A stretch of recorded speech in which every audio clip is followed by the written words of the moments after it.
Vale, pues venga, empezaremos.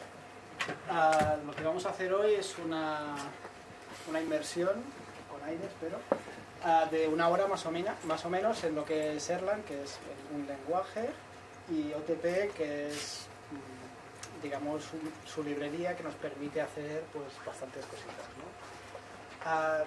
Lo que vamos a empezar explicando es un poco qué intenta solucionar Erlang, o sea, ver cuál es el dominio del problema que estamos tratando, ¿no? Estamos hablando de problemas que inmiscuyen a muchos usuarios atacando o consumiendo recursos o servicios de un sistema. Sistemas que tienen que funcionar ahora 24/7 por 365 días. Es decir, se pretende que el servicio sea continuado. Además, que estos sistemas tratan con muchas transacciones concurrentes y además críticas. O sea que si una transacción no termina bien o no la atendemos o no la gestionamos bien, pasa algo. Se muere alguien, se pierde pasta, perdemos calidad, alguna cosa de estas.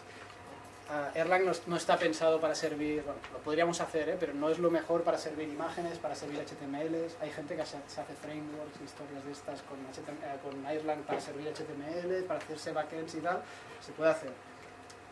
Nosotros de momento ahí no le vemos la cosita, lo vemos para tipos de problemas que vamos a ir viendo y que de momento tienen estas características.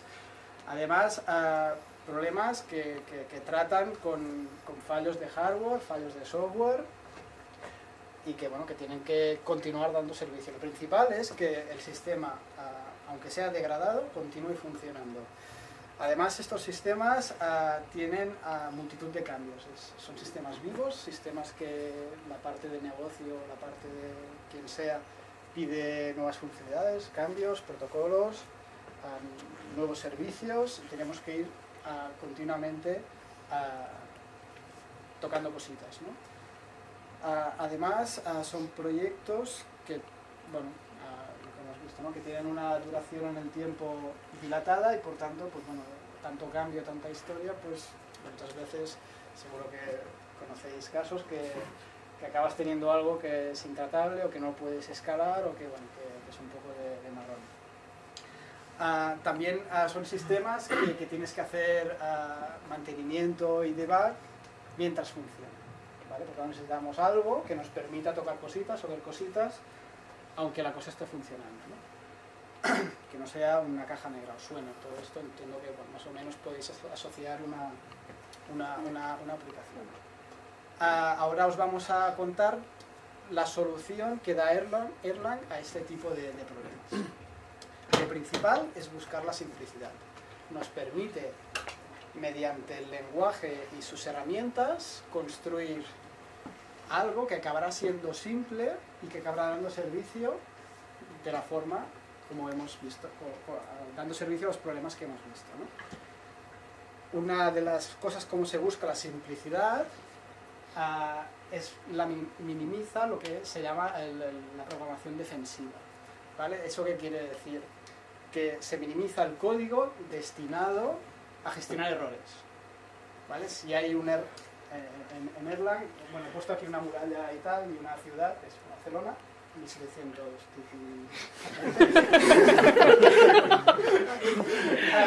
pero lo que queremos decir es que cuando hay una interfaz entre sistemas, se pone una defensa, ¿vale? Se procura que se gestione bien el error.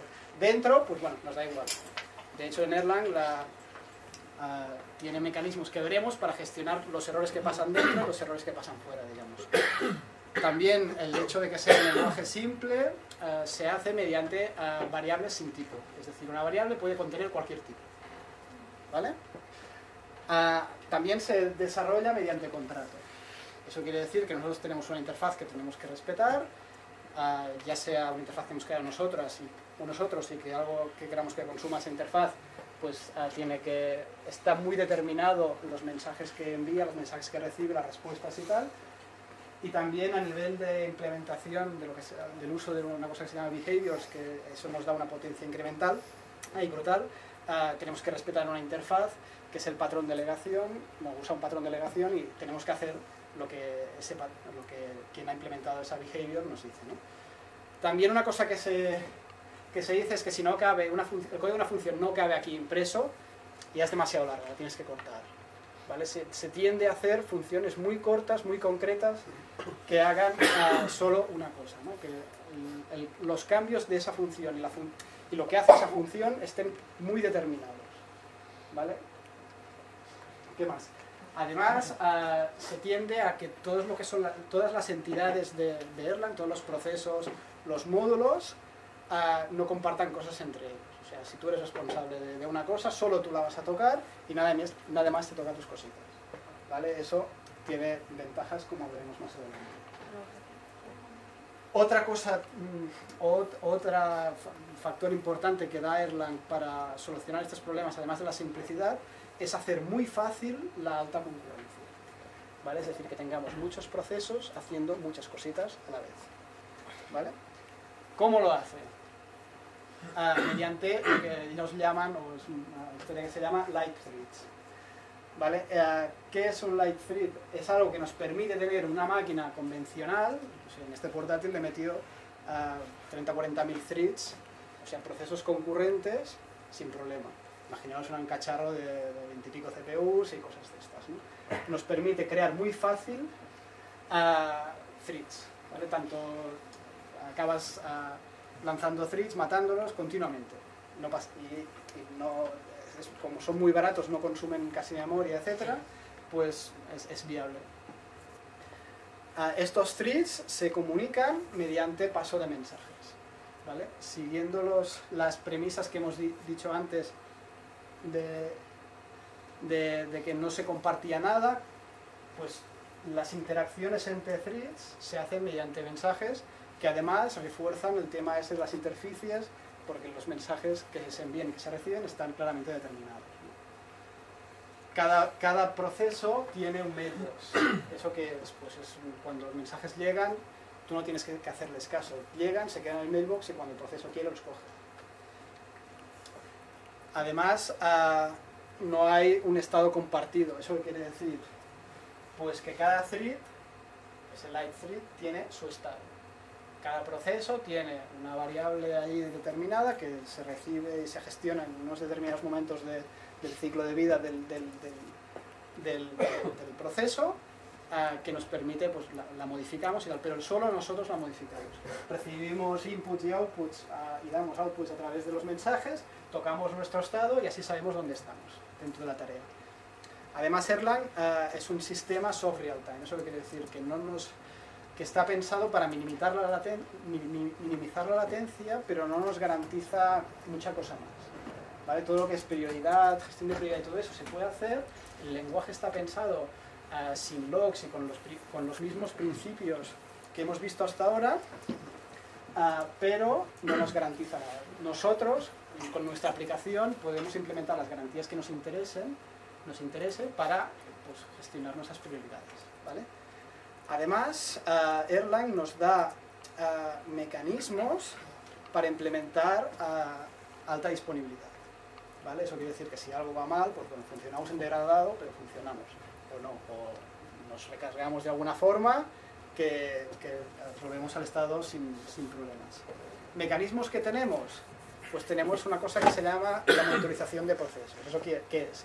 Que un proceso es capaz de monitorizar qué le está pasando a otro proceso, ¿vale? Entonces, cuando le pasa algo a otro proceso, el primero se entera, ¿vale? Esto se liga con una premisa, como el dogma o mantra que está en Erlang, que es el fail early, ¿vale?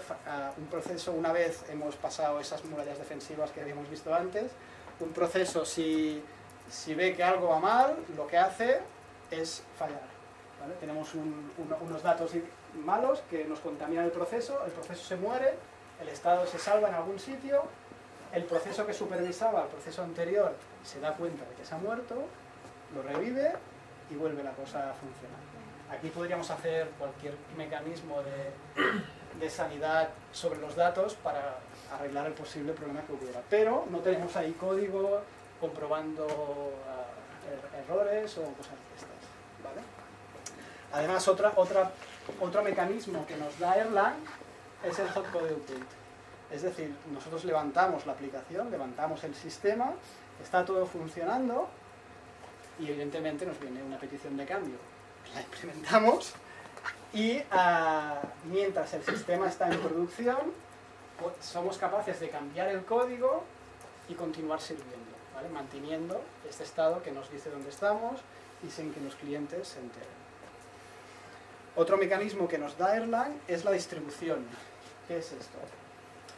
Podemos levantar, de hecho lo que hacemos en Erlang es levantar nodos, que son entidades que dentro tienen un conjunto de procesos, los light threads que hemos hablado antes, y estos nodos son capaces de comunicarse entre sí haciendo la localización de los procesos transparente a los mismos procesos. ¿Qué quiere decir eso? Que este proceso, si quiere hablar con este, le da igual. Mientras sepa su nombre, vamos a decirlo así, es capaz de comunicarse con él. Ya esté en la misma máquina, en otra máquina, en otro nodo, no hay problema, es transparente a lo que sería la aplicación. Eso facilita mucho la creación de sistemas distribuidos, a nivel también de escalar, de meter más máquinas o de hacer redundancias o cosas de estas, ¿vale? Muy bien, ¿qué pinta tiene esto? ¿Vale? Pues esta es la pinta que tenía el señor Erlang, que era un matemático sueco de hace unos cuantos años. No te voy a decir el nombre. Pero bueno, vamos a ver quizá el código, que es más interesante. Bien, ¿no? ¿Hasta ahora? Bien. Vale. Hemos visto un poco lo que es el paradigma que vamos a tratar. Ahora veremos el lenguaje un poquito, y bueno, las herramientas y tal, y luego veremos un poco el lenguaje y vamos a ir tocando un poquito y tal, ¿vale? Si queréis, los que tengáis el Erlang instalado y queréis tocarlo, lo que vamos a hacer ahora, más o menos, lo vais a poder hacer. Sí, más o menos. O sea, si queréis pillar el ordenador y... Se trata que veáis algo un poco ya en funcionamiento. Esto es lo que ha explicado Joan, un poco, vale, pero enséñame la chicha, enséñame esto funcionando. ¿Es real o me estás vendiendo la... Vamos a putear procesos, vamos a cambiar código.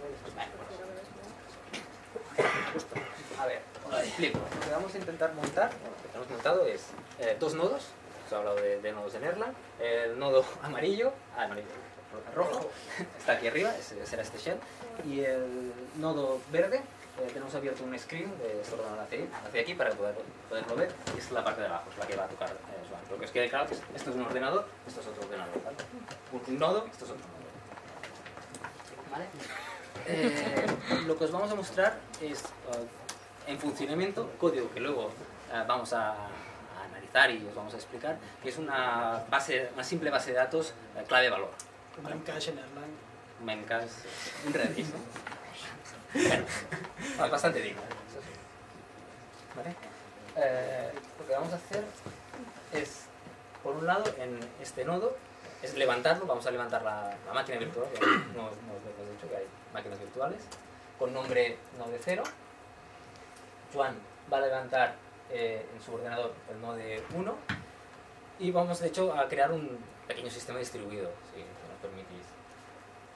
Esto si lo hacéis en vuestras máquinas, no hace falta que levantéis bueno, podéis abrir dos consolas, levantar dos nodos tal y cual, lo probáis, si no os funcionara levantáis solo uno y podéis hacer lo mismo, ¿vale? Si no os funcionara, luego si queréis miramos un poco por qué y os decimos qué puede pasar. La segunda demo, de hecho, también os diremos en los pasos, tenéis que compilar el código, ponerlo en marcha. Vale. Tenemos levantados los dos nodos, pero esos dos nodos aún no se ven entre ellos.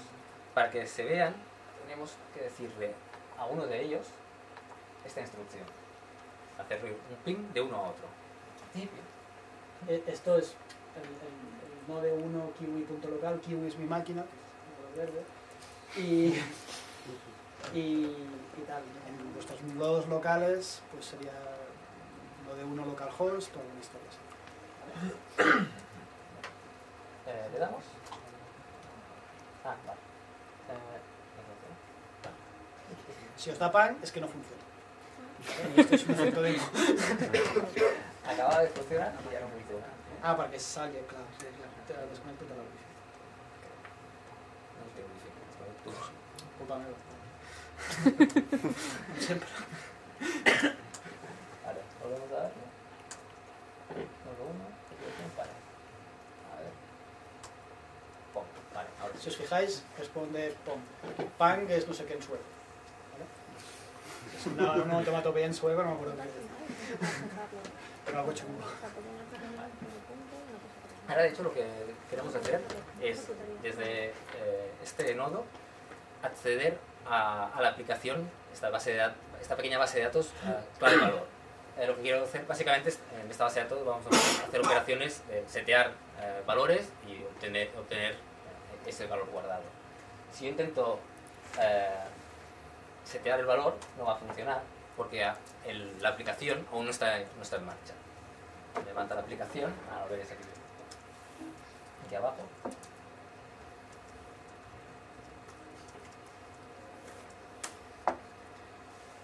Lo que ha hecho Joan es levantar la aplicación, se levanta una serie de procesos. ¿Se ve? No, es que está muy abajo. ¿No? Ahora se ve.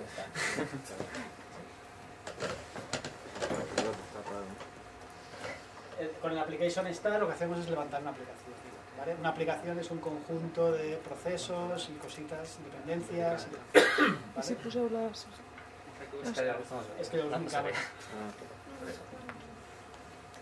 Vale. Ahora, desde este nodo voy a acceder a un proceso. A ver, también tengo que claro una cosa. El shell ya es un proceso. O sea que desde este shell de aquí, este proceso de aquí, vamos a hacer una petición a este nodo, a un proceso que está aquí dentro, para grabar un valor. ¿Vale? Lo he grabado, sin problema, y puedo obtenerlo de esta forma. ¿Vale? Ahora Joan también desde su propio nodo puede acceder a esta base de datos. ¿Vale?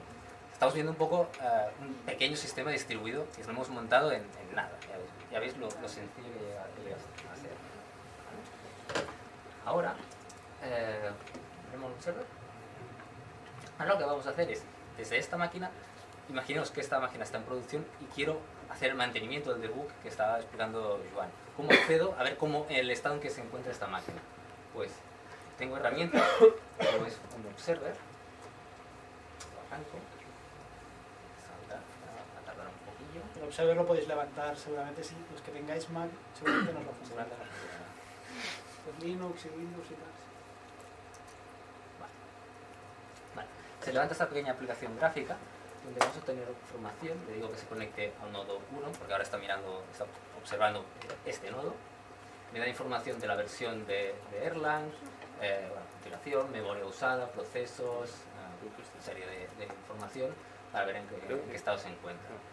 Me muestra carga del sistema, en este gráfico me muestra cómo están los planificadores. En este caso hay dos planificadores porque es un dual core de Joan, uso de memoria y carga en las entradas y salidas del sistema. Además, en la sola aplicación me muestra la aplicación kernel. Esta aplicación siempre se levanta junto con la máquina virtual. Todo esto son procesos. Cada uno son procesos. Y esta es la aplicación que he levantado Joan. ¿Vale? Esta aplicación veis que consta de 4 procesos y parece como interesante ver que este proceso supervisor está supervisando este proceso, que ya veremos qué hace exactamente, que es en realidad el encargado de recibir las peticiones y guardar la información en una pequeña base de datos que Erlang nos proporciona. ¿Vale? Si le diera doble clic, podría obtener más información y bueno, podría ir entrando hacia adentro. Podría llegar incluso a tracear información dentro del proceso en vivo. Recordad que estamos entrando a hacer un mantenimiento de un servidor en marcha, en producción. ¿Vale? Eso lo podemos hacer sin para nada bajar el rendimiento de ese servidor. ¿Vale? ¿Qué más podemos ver? Bueno, procesos. En este caso, por la manera que hemos implementado esta pequeña base de datos clave valor, tenemos los datos guardados en algo que luego os explicaremos, es una ETS, es una pequeña base de datos en RAM, luego lo vemos en concreto, y vemos pues, los datos que hemos guardado, ¿vale? Los sets que hemos hecho están ahí. finalmente, bueno, esto servirá para tracear Eventos, eventos, mensajes, mensajes que se van pasando de procesos, etc. Ahora lo que vamos a hacer, bueno, lo que hace Joan, es darle un poco de caña al servidor. Sí, sí. Pero no, pues, y vamos a ver cómo uno de los planificadores de aquí se levantará, porque vamos a meterle, no sé, 100.000, 10.000, vamos a hacer 5.000, vale. 5.000 sets, ¿vale? Todo el rápido que se pueda. Bueno, he ido muy rápido. Ahora va a 50. Y vemos que el planificador pues está trabajando a tope y el consumo de memoria se dispara y se estabiliza, obviamente, porque se está utilizando una base de datos en RAM. Obviamente estamos consumiendo memoria, ¿vale? Pero bueno, ya veis que podemos llegar a monitorizar e incluso actuar sobre un nodo que está en producción, cosa que lo hace bastante interesante. Junto con el hot code update y demás cosas, eso es, bueno, maravillarse. En esta demo, sí, bueno, tracear, explorar.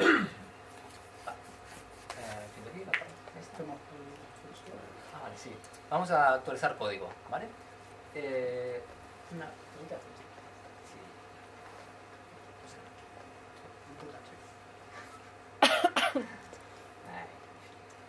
Vale. Ahora, Joan, esta es una otra. Vale. Ahora lo que vamos a hacer es, bueno, de hecho, vamos a crear una nueva función, un nuevo método que no está. Hemos visto que tenemos getters y setters, pero no tenemos ningún método para mostrar una lista de todos los valores que hay en la base de datos. No lo tenemos, no existe. De hecho, ahora vamos a intentar ejecutar la función que vamos a crear y debería fallar, a no ser que el efecto demo no está definida, ¿vale? Lo que muestra es que no está definida. Vale. Ahora lo que vamos a hacer, Joan, es en este nodo, en su ordenador, entrar. Ahora vamos a ver algo de código, luego lo explicaremos. Ahora no os pongáis a mirar el código y encima decirnos que, uy, qué raro, es que es muy complicado, me voy, ¿vale? No. Esperad, vamos a descomentar unas líneas de código, vamos a compilarlo y vamos a ver cómo se actualiza en tiempo de ejecución. No hagáis esto en vuestras casas. Ay, no, en vuestros trabajos.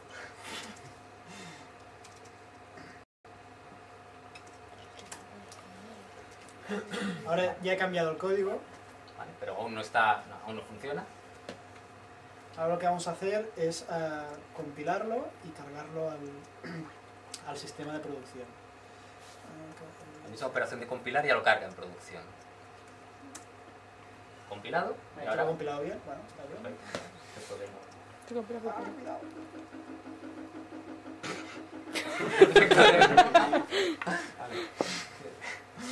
Vale. Ya Y tenemos el ahora estado. hemos vuelto a ejecutar el código que antes no estaba definido y ahora ya está definido. ¿Vale? Con eso hemos visto cómo se carga código en un sistema funcionando.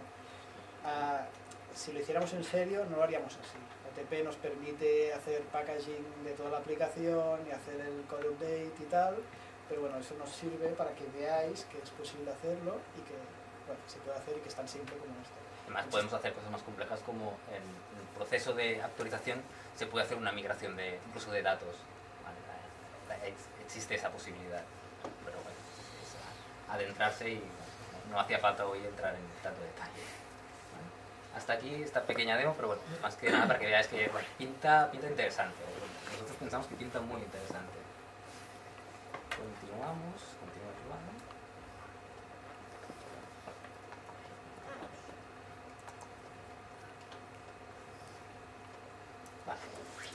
Vale, ahora vamos a enseñaros un poquito del lenguaje, sobre todo lo básico. Vamos a ahorrar, no sé, 5 horas de frustración, o sea que está bien agradecerlo. Los que tengáis lo mismo, que tengáis el PC, podéis ir tocando y tal, porque hay trozos de código así como muy tontos, pero bueno, que sirven para ver. Lo mismo de antes. Si no habéis iniciado el shell, pues lo iniciáis. Si lo tenéis, pues bueno, empezamos. Vale, el shell, vemos esto, aquí está la versión. Aquí hay algunas características, por ejemplo, que esta compilación soporta dtrace, que también en producción, si tenéis sistemas con dtrace, FreeBSDs y cosas de estas, os podéis conectar con el dtrace y poder hacer depuración y podéis ver qué está pasando también. Vamos a enseñaros lo que es una variable. Una variable es algo como esto, ¿vale? Las variables empiezan con letras mayúsculas. Una de las cosas que la gente le choca más de Erlang es que son inmutables. Es decir, una vez le has asignado un valor, no le puedes volver a asignar ningún valor. Veremos que son mucho. Además, son typeless, no tienen tipo. Pueden contener cualquier cosa dentro, ¿vale? ¿Qué podemos hacer con variables? Ahí es donde podéis empezar a tocar, ¿vale? Probarlo, probar cositas y tal. Lo que está en negrita es lo que podemos escribir nosotros, ¿vale? Aquí lo que hacemos es hacer una asignación del entero 1 a la variable full, ¿vale? Siempre que la línea termina con punto... Ay, es que Jordi aquí me ha preparado unas cositas. Aquí lo que estamos es vinculando el entero 1 a la variable full, ¿vale? Una vez la variable está vinculada, no se puede volver a vincular a nada más. Es un matrimonio para toda la vida. Y entonces, una vez está vinculada, si probamos de asignarle otro valor, nos va a decir que nanay de la China. Fijaros el error. Fijaros el error. Nos está diciendo que no machea, ¿vale? Que no es lo mismo 2 que full. Coño, tío. Pero lo que queríamos hacer es asignar. Lo que está haciendo en realidad, una vez la variable está vinculada, está comparando, ¿vale? Hace esto. Y eso al principio parece muy raro, al principio es una frustración total, porque tú estás acostumbrado a ir cambiando de valores de las variables que no veas, pero no puedes, ¿vale? Esto a partir de las 50 horas empiezas a llevarlo bien. ¿Vale? No sé, me acuerdo de ese periodo y a las 100 empiezas a disfrutarlo. ¿Qué más podemos hacer? ¿Vale? Si tenemos una variable que la vinculamos a 1, como ya tenemos, y creamos otra variable y la vinculamos a 2, si las comparamos, prueba de hacer lo mismo. Como ya esta variable ya está vinculada a algo, en lugar de asignar, compara. ¿Vale? Eso es muy importante que lo tengáis, aunque es raro que lo tengáis claro. Eso más o menos lo repetimos. ¿Vale? Aquí me he olvidado.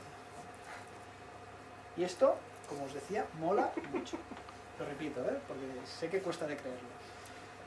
¿Por qué? Porque con esto tenemos el sistema básico y más grande de gestión o de detección de errores, ¿vale? En Erlang, cuando tú estás programando, es como programas test unitarios, que a nosotros nos gusta, que estás haciendo assers todos los días, ¿no? Pues en Erlang más o menos haces eso, o acabas haciendo eso. Ahora veremos más ejemplos. También hay tipos avanzados. Ahora hemos visto que podemos asignar un entero o una variable. Muy bien. Vamos a ver que también tenemos listas. ¿Qué pinta tiene una lista? Pues esta. Bueno, más que nada esta. Esto es una lista de enteros, que es lo que sabemos tratar hasta ahora. ¿Vale? Tenemos una lista de 6 elementos, que son todos ellos enteros. Vamos a ver qué podemos hacer con estas listas. Podemos iterarlas secuencialmente. ¿Vale? ¿Cómo se itera secuencialmente? Pues podemos crear una lista como esta y luego podemos hacer esto. Podemos coger la lista, igualarla a 2 variables que no están vinculadas a nada, con el operador pipe en el medio. ¿Y qué hace Erlang? Pues nos coge el primer valor de la lista y nos lo mete en la primera de las variables. Y el resto de la lista nos lo mete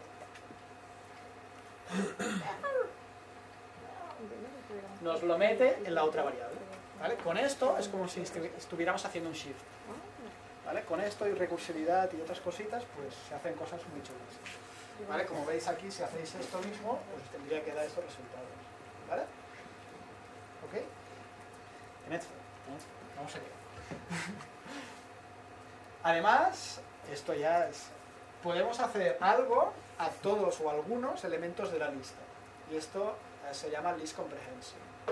¿Vale? ¿Qué es? Pues volvemos a tener nuestra mylist. Si la tenéis declarada no hace falta que la declaréis. De hecho, podéis volver a escribir esto y veréis que os dice que vale. Porque lo que está haciendo es como mylist ya está macheada, con esto de antes, pues bueno, es igual, pues va a funcionar igual. ¿Vale? ¿Vosotros veis? Sí, ¿sí? Vale, me voy moviendo de un lado para otro. Ahora os toca yo. Esto es la list comprehension. ¿Qué está haciendo esto? Esto, le estamos diciendo que me coja mylist, que es esto de aquí, y que me haga como un for each, es decir, que me coja cada elemento de la lista, le dé el nombre X y lo compare con esto de aquí. Bueno, y ejecute este código de aquí. ¿Qué es este código de aquí? Le estamos diciendo que si X es más grande que 2, haga lo que está al otro lado. ¿Vale? Es raro, pero bueno. Esto es una hora de ¿qué coño están haciendo? Pero cuando lo entiendes, pues dices, bueno, pues vale, está bien. Por tanto, el resultado nos está dando 5 y 6. ¿Por qué? Porque solo hay 2 elementos de esa lista que sean más grandes que 2. ¿Sí? Esto es una lista con filtro. Se puede hacer es una list comprehension con filtro. Si esto no aparece, lo haría con todos, lo podéis probar. Si quitáis desde la coma hasta aquí, veréis que lo va a hacer para todos los elementos. ¿Vale? Aquí, en lugar de poner esta cosa tan cutre, podríamos poner una función que hiciera 1000 cosas, y aquí, en lugar de tener una lista con enteros, podríamos tener cosas pues bastante más complejas. Como esto no. Las strings. Erlang trata las strings como una lista. ¿Vale? ¿Qué podemos hacer con las strings? Podemos declararlas. Esto es una declaración de string convencional. Y podemos hacer cosas de estas. Si tenemos esta declaración que hemos visto antes, podemos iterar por la string, igual que hemos iterado antes por la lista. Podemos ver qué hay en la variable hit. Fijaros que vamos cambiando el nombre de las variables porque no las podemos reutilizar. Porque, claro, como estáis en el mismo proceso de la consola, ya están vinculadas. ¿Vale? Por tanto, les vamos cambiando el nombre haciendo esto. ¿Vale? ¿Y qué pasa? Que nos pinta el 69. No es que Erlang sea un depravado sexual, aunque a veces lo parece. Es que el valor 69 es el valor ASCII de la E mayúscula. ¿Vale? ¿Qué ha pasado aquí? Que Erlang tiene en una variable un número 69 y no sabe que es una letra. Entonces Erlang siempre intenta mostrarnos los valores de las variables lo más humanamente posible. Y él considera que cuando hay un entero solitario allí, pues es un entero, no es una letra. Pero cuando hay muchos enteros entre 0 y 255, son letras. ¿Vale? Hace cosas de estas. Esto con operadores, bueno, si usáramos otras cosas para ver lo que hay dentro, que es las funciones con el típico printf que no es io 2.format de Erlang, pues ahí podríamos ajustar las conversiones, etc. ¿no? Pero ahí como estamos haciendo así en plan cutre, pues bueno, nos hace esto. Y esto también es 20 minutos o no sé cuánto de romperte la cabeza, pero ¿qué está haciendo? Que no hay un 69, que no es. Bueno, es que es lo mismo. Las tuplas. ¿Vale? ¿Qué es una tupla? Una tupla es esto, 1, 2, 3. ¿Vale? Son n valores metidos en un contenedor de datos. Es el contenedor de datos básico de Erlang. ¿Vale? Se usa para entrar datos como para salir. ¿Vale? Tú lo metes en una tupla, lo empaquetas y sabes que el primer valor es el número de lo que sea, el número del puerto, el segundo es el número de veces que quieran que hagan una operación y el tercero es la operación, por ejemplo. ¿Vale? Es el contenedor más básico. Además tiene acceso aleatorio. Si os habéis fijado en las listas, el acceso básico, también hay una función de la librería estándar que te permite acceder a un determinado carácter. Pero el acceso es como más secuencial. En las tuplas se puede acceder aleatoriamente. Además también es macheable. ¿Qué quiere decir eso? Lo vemos ahora. ¿Qué podemos hacer? Pues cosas como estas. Podemos declarar mi tupla, vincular dos variables, vincular un valor a dos variables y luego hacer un matching otra vez. Nos pasamos el día haciendo matchings. Fijaros que es importante, ¿eh? Porque, o sea, hemos estado preparando y ahora me doy cuenta que estamos haciendo todo el rato matchings. Y es la desviación que seguramente tenemos porque en el fondo, cuando programas, te pasas mucha parte haciendo matchings de estos. ¿Qué está pasando aquí? Que A y B son valores, hay variables que tienen un valor vinculado, por tanto las va a machear, y C y D, por tanto las va a machear, fijaros que va a comprobar si A es igual a 1, si B es igual a 2, si no fueran iguales nos mataría el proceso. ¿Vale? Es el error checking, bueno, el que estábamos comentando antes de file early, etc. Erlang, si asalta una excepción como la que hemos visto, casca el proceso. Si son iguales no pasa nada. Y con C y D lo que hace es asignarles valores. ¿Pum? ¿Sí? Si comprobamos lo que hay en C y en D, veremos que nos da 3. ¿Vale? Otra cosita que tiene, evidentemente hay funciones. ¿Vale? No todos son comparaciones. Las funciones también son un tipo. ¿Vale? Eso la gente que venga de JavaScript y tal, es un valor que puedes asignar a una variable y puedes hacer cositas con ellos. Y otra cosa muy chula de Erlang que es fuente de inmensa alegría después de unas horas es que tienen un único punto de salida. No existe la primitiva return, eso que tan guay que vamos haciendo if, return, if, return, if, return y vamos saliendo por todos lados y que sabemos que no deberíamos hacer, pero se hace. Aquí es que no puedes. Entonces dices, ¿cómo coño programo esto? Pues haciendo funciones pequeñas que se van llamando entre ellas, etcétera, etcétera. Tienen un único punto de salida. Puedes hacer cosas como, esto es una declaración de una función. Si hacéis esto en la consola no os va a funcionar. Esperad un par de diapos, que es lo que vais a poder hacer. Esto es una función que se llama foobar, esto es un nombre aleatorio. Recibe dos parámetros. En Erlang se dice que entonces es una función de aridad 2. Mola poder hablar de aridades. Te hace sentir bien. Es una función de aridad 2 porque recibe dos parámetros. Esto es importante a la hora de exportar funciones. Y ahora os cuento qué es exportar. Y lo que hace es una suma, un resultado, y el valor que devuelve esta función es el resultado de la última expresión de la función. ¿Vale? Así directamente. Y solo puede haber este valor. No hay ninguna otra manera de salir de una función. ¿Vale? ¿Qué más cositas vemos aquí? Bueno, en lugar de paréntesis y tal, ponemos esto aquí, que también son dos caracteres, o sea, ocupa lo mismo, pero he pensado que una flecha es mejor que dos paréntesis. Hay que dos claves. Y también tenemos la coma. La coma nos indica, o nos sirve, o le sirve a Erlang más que nada, para decirle que la línea que viene después continúa siendo del mismo bloque que estamos tratando. ¿Vale? Pues lo tenéis que imaginar como una I. ¿Vale? Cuando hacemos esas construcciones que ponemos algo y si esto es cierto, me ejecutas lo que viene después y tal, pues tenéis que pensar que va a ejecutar esto y lo que viene después, independientemente del valor. Veremos que luego hay otra forma de decirle unas cositas. Y el punto es para decirle, aquí se acaba este bloque de código. ¿Vale?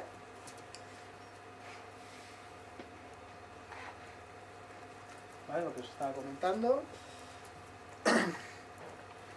Vale, y ahora esto ya lo podéis hacer en la consola. Vale, sí. Cogemos una variable y le decimos que vamos a hacer una función anónima, como esta, que le decimos full, aridad 2, le vamos a pasar dos parámetros, flechita, y aquí podemos continuar escribiendo, o bien, si le damos al enter, pues fijaos que para Erlang él ya sabe que vamos a continuar en el mismo bloque, el 1 se mantiene, o el número que tengáis. Hacemos la operación, enter, y finalmente acabamos con un end, punto. Erlang nos va a decir que guay, que lo ha entendido, y podemos llamarla. Podemos decirle que me ejecute la función que está en la variable foobar con estos parámetros y que me guarde el resultado en result. ¿Sí? Otra cosita más. Los átomos. En Erlang hay átomos. ¿Qué es un átomo?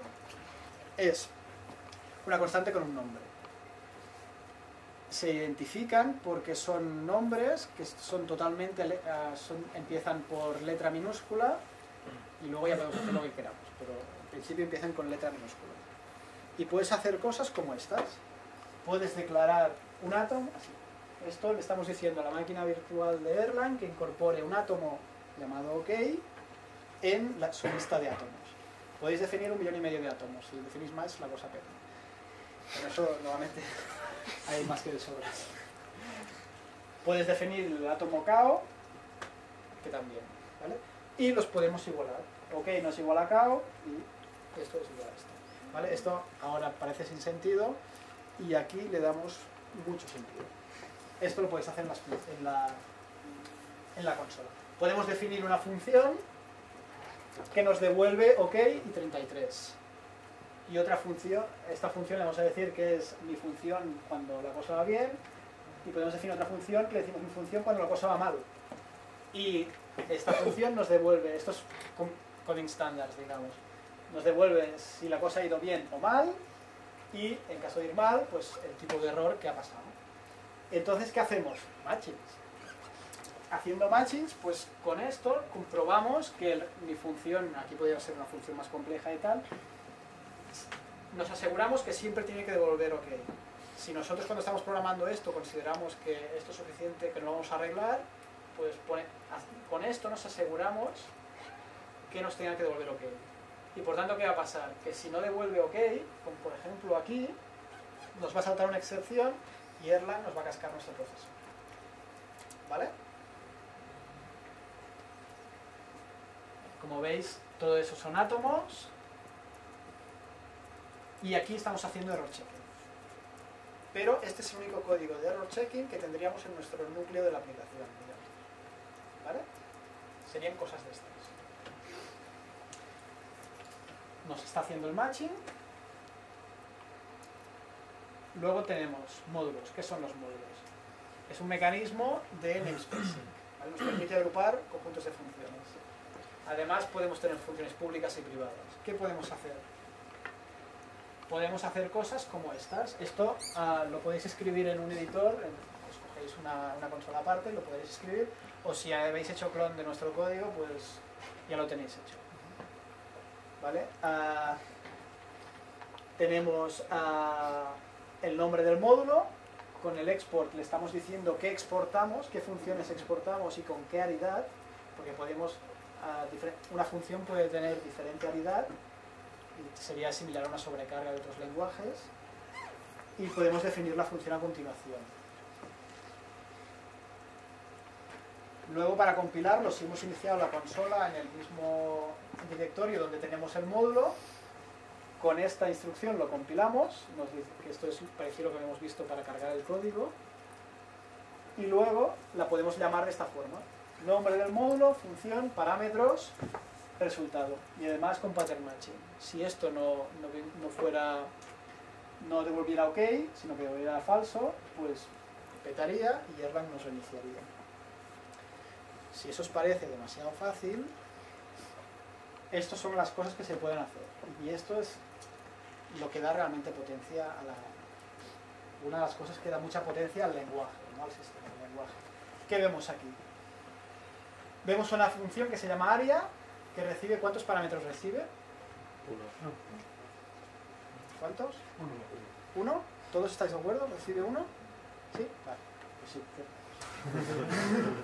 ¿Vale? Lo que pasa es que ya estamos haciendo matching en los parámetros. Es decir, en función de lo que sea el parámetro, vamos a ejecutar un trozo de código u otro. ¿Vale? Fijaros que está recibiendo una tupla donde nos fijamos en el primer elemento y en función del primer elemento pues nos ejecuta un trozo de código o otro. Aquí vemos un case o un último recurso con una variable que no está inicializada, que lo que va a hacer es, cuando no machee con ninguna de estas, va a machear con esta y vamos a decir error inválido. ¿Vale? ¿Esto qué hace? Que tengamos, imaginaros esto en otro lenguaje. ¿Vale? Nuestra impresión, nuestra sensación es que esto es como muy expresivo y es muy fácil de entender, minimiza mucho la documentación, deja la cosa como muy clara. ¿Vale? Una vez le pillas un poco el truco, pero está todo perfectamente, no hay líos de if y returns y cosas de estas, ¿no? Y esto es algo que a Jordi y a mí nos ha gustado mucho. Bueno, los punto y coma, fijaros que aquí no ponemos coma, sino que ponemos punto y coma. ¿Por qué? Porque estamos diciendo que o bien me va a ejecutar esto, o bien esto, o bien esto, o bien esto. ¿Vale? Me refería a esto. Y para llamarlo, pues haríamos cosas de estas, parecidas a estas. ¿Sí?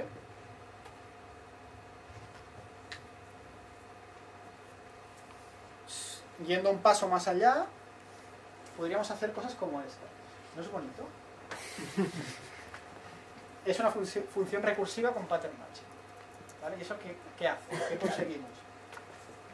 Si queremos calcular el factorial de 2, le llamaríamos factorial con un número 2. Aquí tendríamos 2 por factorial de 2 menos 1, 1, que se volvería a llamar a sí misma con el parámetro 1, que sería 1 por el factorial de 1 menos 1, que nos daría 0, que vendría aquí y diría, oh, 0 es igual a 0, pues ejecuto este código que me devuelve un 1.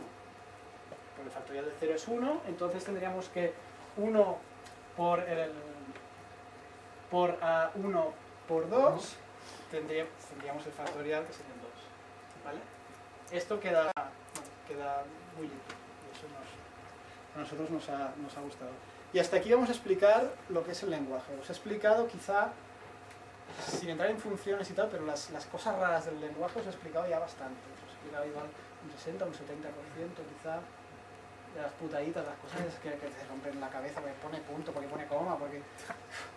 Os he explicado muchísimo de eso, ¿vale? Y veis que, bueno, que la cosa es como muy simple. Ahora vamos a entrar, vamos a hacer algo que los tutoriales de Erlang no hacen, que es hablar de OTP, que es la cosa realmente chula, ¿vale? Que es lo que le da potencia y que es lo que nos permite construir cosas grandes y cosas potentes con este sistema, con este lenguaje. Y eso os lo cuentas yo. Vale, ahora comenzamos con la parte realmente interesante para el mundo real, si me permitís.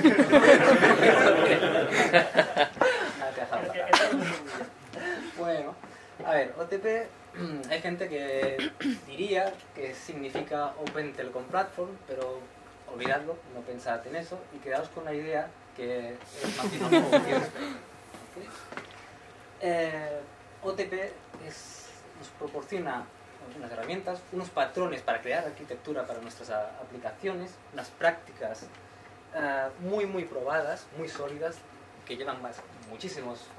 Erlang es un lenguaje antiguo, si me permitéis, es de los años 80, finales de los 80, y Erlang junto con OTP han creado un ecosistema basado en estos patrones ya muy consolidado, muy probado, por lo cual es súper recomendable, digamos que no hay otro camino que crear vuestras aplicaciones basadas en OTP. Lo que obtenemos utilizando OTP es un mejor diseño, un diseño tolerante a fallos y una manera también de poder poner código en producción. Todo eso nos lo proporciona OTP. Hasta ahora, lo que decíamos, Erlang es solo el lenguaje y OTP es lo que hace a Erlang algo realmente útil para el mundo real, algo genial para el mundo real. ¿De qué forma? Pues ahora mismo vamos a ver una serie de patrones para crear arquitectura y comenzaremos por el más básico, el cual vais a utilizar en todas vuestras aplicaciones, que es el supervisor. Aquí tenemos representado un árbol de supervisión, donde cada una de esas bolas es un proceso. Tenemos un proceso top, está arriba de todo, supervisor, está supervisando 4 procesos. 3 procesos que hacen unas funciones X en el sistema y otro proceso que a su vez es supervisor de otros 2 procesos. ¿Vale? ¿Qué pasa cuando un proceso se cae, se pierde? El supervisor se entera y normalmente lo vuelve a levantar. Eso dependerá de la estrategia que hayamos escogido, depende de nosotros. Pero en general lo que hacemos es volverlo a levantar. En resumen, podríamos decir que el supervisor es el que se encarga de crear procesos y gestionar su muerte, ya sea volviéndolo a levantar o dejándolo morir, avisando, haciendo lo que le hayamos programado. ¿Vale? Está aquí el supervisor, simple. Siguiente patrón, también ampliamente usado y seguro que lo utilizáis en cualquiera de vuestras aplicaciones. Un servidor genérico. Aquí veis 4 procesos, 3 son procesos X que van a estar haciendo peticiones a un servidor, cliente-servidor. ¿Vale? Aquí nosotros, a través de este behavior, en el fondo, vamos a implementar una funcionalidad que sea. En nuestro caso, de hecho, en el código que os hemos mostrado en la primera demo, la base de datos clave-valor está basada en un Gen Server. Tened en cuenta que el Gen Server es single-threaded, es decir, que dentro de este proceso solo se está ejecutando en un solo hilo, solo está haciendo una operación a la vez. Eso simplifica bastante la programación porque evita condiciones de carrera. Sabemos que solo una parte del código está tocando el estado que está en este proceso. No nos tenemos que preocupar porque otro sitio de donde sea esté tocando este código. Simplifica bastante, pero también tenemos que ser conscientes que puede tener una limitación. No quiere decir tampoco que los mensajes se pierdan, porque tenemos un mailbox que va poniendo dentro todos los mensajes que le van enviando y este va trabajando.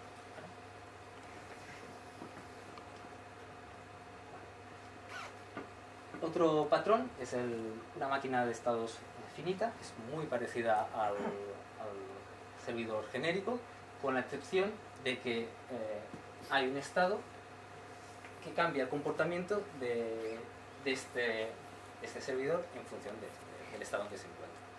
Va atendiendo peticiones y esas peticiones pueden cambiar su estado y por tanto también pueden cambiar el comportamiento para la siguiente petición. Es una máquina de estados finitas, no tiene más secreto que eso.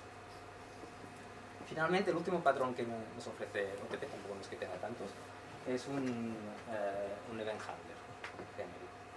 Aquí vemos una serie de procesos que están suscritos a un event manager y cuando uno de los procesos envía un evento, este evento es repartido a todos los procesos a los que están suscritos. Este es un patrón que de hecho seguro que muchos de vosotros conocéis y utilizáis en vuestros trabajos. Simplemente te suscribes a eventos y escuchas ciertos eventos, ¿vale? Pero OTP no es solo eso, también nos proporciona una estructura de directorios, un patrón de aplicación que podemos usar para basar nuestras aplicaciones, una manera de crear versiones, de crear releases de nuestras aplicaciones y ponerlas en producción, y unas librerías básicas de abstracción que nos permiten, pues, como el logging o acceder a cosas de sistema, como puede ser el sistema de archivos. Pero veamos el Gen Server en funcionamiento. Lo que vamos a ver es el código de la demo que hemos visto antes, de la base de datos clave-valor, una base de datos que ya habéis visto que se dedica simplemente tipo un caché, mandas una clave con un valor y luego lo puedes obtener. Y vamos a ver qué estructura tiene esta pequeña aplicación. La hemos estructurado en dos procesos. Un supervisor, de hecho lo hemos visto antes con el Observer, que había un supervisor, os lo he indicado, y luego un proceso que realmente está haciendo el trabajo de atender a las peticiones de N procesos. En este caso lo que estamos haciendo era, este proceso era el shell, estaba haciendo peticiones al servidor. Este servidor estaba a su vez guardando la información en una tabla, una base de datos ETS, que también hemos visto con el Observer.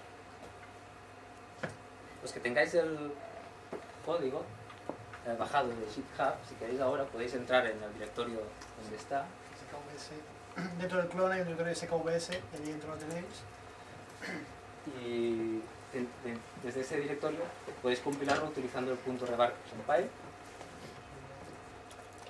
Y luego para levantar el nodo, a lo mejor antes hemos ido muy rápido, utilizáis esta instrucción error y con este parámetro le decís dónde está el código compilado. Si alguien tiene algún problema, que levante la mano y empiece. Si lo queréis probar. No sé. Una vez esto levanta el nodo, pero luego tenéis que levantar la aplicación. Para levantar la aplicación utilizáis esta instrucción, que es la misma que he utilizado igualmente en su momento. Application start, SKVS. ¿Vale? Luego, en ese caso, continúo. Una vez lo tengáis en marcha, podéis probar hacer sets en la base de datos y hacer gets para ver que el valor se ha guardado.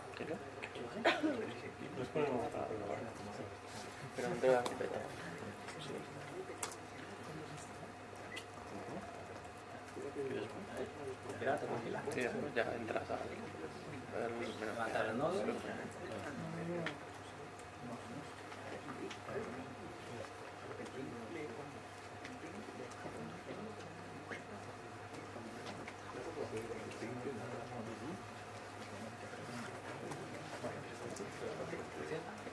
luego si quieres probar,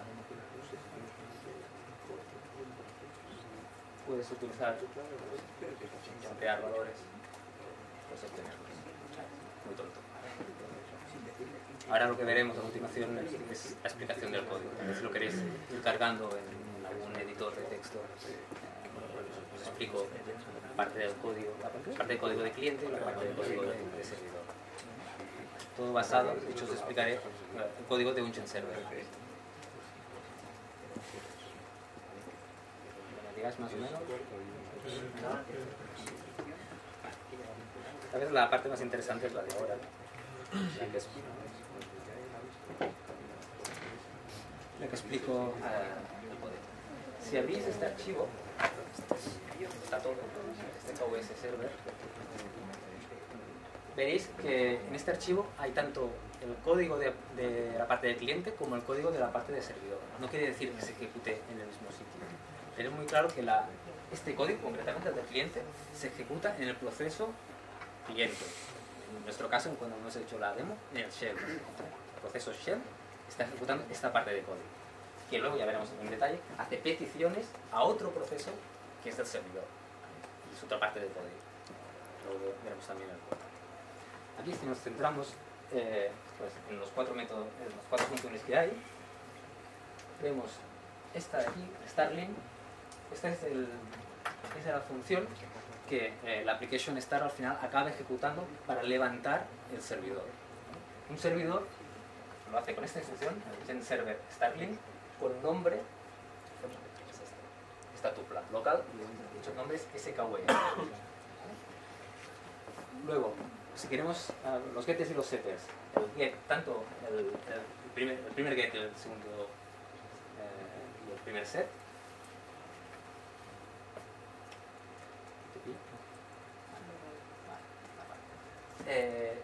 tanto en uno como en el otro utilizamos la instrucción call, que hace peticiones síncronas al servidor. Eso quiere decir, obviamente, que se envía un mensaje al servidor y se espera que el servidor ejecute lo que tenga que ejecutar y nos devuelva una respuesta. Hasta que no nos devuelve una respuesta, estamos ahí parados, ¿vale? Ese momento es apropiado. Concretamente, mirando la instrucción gen server call, vemos que hace un call, enviar un mensaje síncrono al servidor con nombre SKVS, con un mensaje que tiene esta pinta, una tupla con un item get y una variable que tiene dada esta de aquí. En el caso del set, decido una petición al servidor con nombre SKVS con un mensaje que tiene esta pinta, un item set y dos variables. ¿Vale? En el caso del set fire and forget es prácticamente lo mismo, de hecho es muy parecido a esto, excepto que en vez de un call es un cast. En este caso enviamos un mensaje al servidor y me olvido, lo envío y es igual, que lo recibiera o no, pero no me importa, ¿vale? En este caso no es bloqueado. Aquí es importante que os quedéis con el tipo de mensaje, porque luego vamos a hacer pattern matching en la parte del código de servidor. Esta parte de código la podéis ver. Estamos en el mismo archivo. Nos vamos a centrar en el handle call. El handle call atiende a las peticiones call. Concretamente, este de aquí intenta hacer pattern matching con un tipo de mensaje que cumpla este patrón. Que tenga 3 parámetros, de lo cual el primero sea un item set. Y en este de aquí se intenta cazar un mensaje que tenga una pinta como esta. Un item get y luego una variable, la que sea. Luego, esta variable se pasará finalmente a esta función, que luego ya la veremos, para que haya base de datos, de hecho, coja el valor y lo devuelva. Para devolver ese valor, utilizamos esta respuesta. Esto viene dado por el gen server. Se tiene que hacer así, ¿vale? La respuesta tiene que ser una tupla con un item repli. La respuesta, esta misma función nos da una respuesta, esa es la respuesta que le vamos a dar al cliente, y luego el state lo vemos en un momentito. ¿Vale? Aquí estamos devolviendo valores, ¿vale? El repli y el valor de respuesta. En el caso del cast, de la petición asíncrona, O sea, con CAS se intenta cazar un mensaje que tenga esta pinta de aquí, un item set y dos variables, y valor. Se le envía al setValue, de hecho estamos utilizando la misma que esta de aquí, la misma función, y en este caso la respuesta no hay. Se le tiene que decir al chain server no repli, y eso sí, se tiene que hacer el state. ¿Qué es el state? Que estáis viendo aquí, aquí y ahí. A ver, los procesos, Joana os explicaba que tienen un estado. Ese estado, que se llama loop data, es una información en una variable en forma de tuple, lista, lo que sea, eso depende de cada uno, donde para cada petición vamos a obtenerla, en este caso state, y la vamos a devolver. En nuestro caso no la manipulamos, la obtenemos y la devolvemos. Y la devolvemos. La obtenemos y la devolvemos. En este caso, la obtenemos y la devolvemos sin tocarla. Pero nosotros la podríamos manipular. En cada petición nosotros podríamos estar manipulando ese estado y hacer lo que vosotros queráis. ¿Vale? Es una información que sobrevive a cada petición. Y es el estado del proceso. Así se me pecho. Me sacas un PHP. Vale, sí. Que hay mucho PHP, yo mismo. Vale, sí. Por último, la parte que nos quería enseñar es algo que ya hace un poquito más de trabajo. Habéis visto que había en la setter el que se encargaba de hacer el seteo de la variable. Aquí, como interesante de todo este código, hay solo dos cosas. Esencialmente, esta ETS insert. ETS es una pequeña base de datos en RAM que nos lo proporciona Erlang directamente, no es una librería ni una cosa rara que me haya bajado. Y nada, la base de datos clave valor, es que no tiene más secreto. Además, aquí si queremos, lo importante es este ETS insert. Además, si queremos, podemos explicar que hemos puesto un case, ¿vale? Un switch, en el que el ETS insert devuelve un resultado que puede ser true o puede ser un error.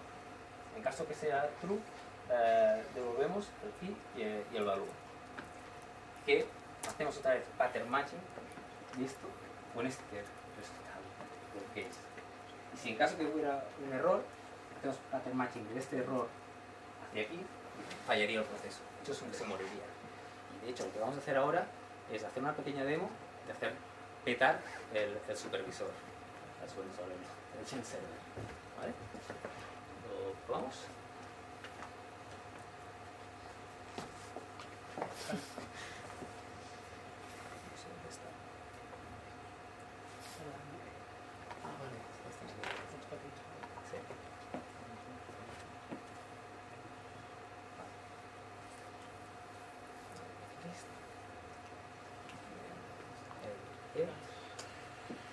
Cloud. Ya hemos creado una instrucción, que luego os la enseño si acaso, que es un crash. De hecho, aquí hace un pattern matching que no puede cuadrar. Creo que es 4, no puede ser 3 o algo.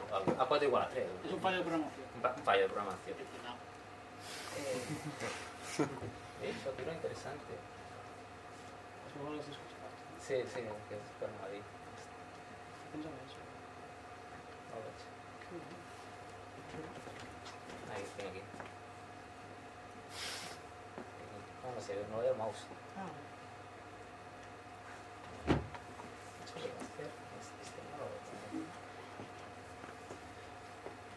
Recordad antes que teníamos los dos nodos, por estar hoy desde este nodo, cliente, voy a decir al servidor, dame este valor, pero de hecho lo voy a hacer petar.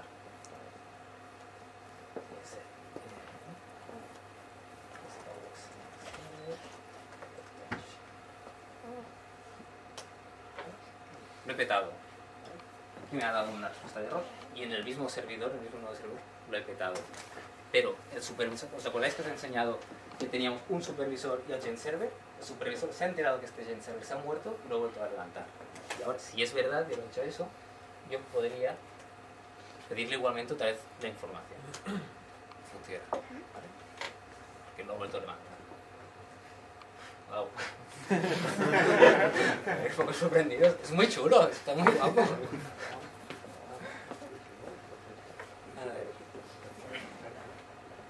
Continuamos. De hecho, podríamos enseñaros el código.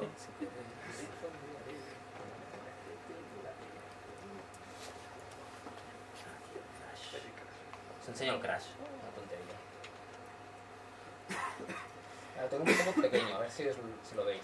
Es esta es la parte de cliente, que envía un mensaje con forma de tupla crash 4, ¿vale? No sé si lo veis muy bien. Y luego el handle, el crash lo hace lo hace esta parte de aquí. Y el crash, ¿vale? Intenta 4, 3 igual a 4. No, vamos, me muero. Es lo que hace, me muero. Así de salvaje. Si pasas 3, ¿qué harías? Sí, entonces no podía hacer la demo. No, deia per non-AND. Aquí ya no llego. Esto es para dar de ejemplo de que es que ni llega a ejecutar la respuesta. Porque lo ha petado ya, la máquina virtual de RAM me ha petado.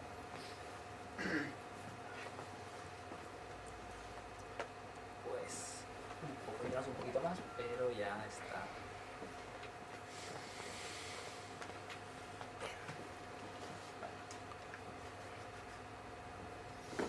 Bueno, ahora sí que ya os podéis relajar, ya no hay más código. Ahora tiene la parte de si estas compañías también lo utilizan y son muy guays. O sea, ya, tranquilos.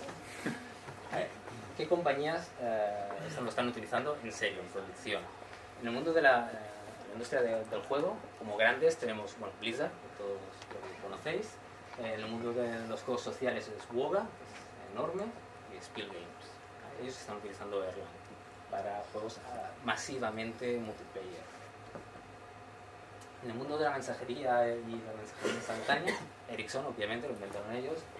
Facebook, que no solo lo utiliza para la mensajería, también lo utilizan en el servidor Chef. Pero hace poco, la gestión de la configuración y tal con Chef, con un solo servidor, con Erlang y tal y cual, están controlando 10.000 máquinas, están controlando ahí, gestionando su configuración. Los 20, WhatsApp, seguro que muchos. WhatsApp dice, bueno, han explicado que en un solo servidor han mantenido 1 millón, 2, 3 ya. Están a punto de llegar. Vale, pues están a punto de llegar en un solo servidor, señor máquina, maquinón. Bueno, 24 cores y 60 y pico gigas de RAM. Bueno, algo que se puede comprar. Algo que se puede comprar.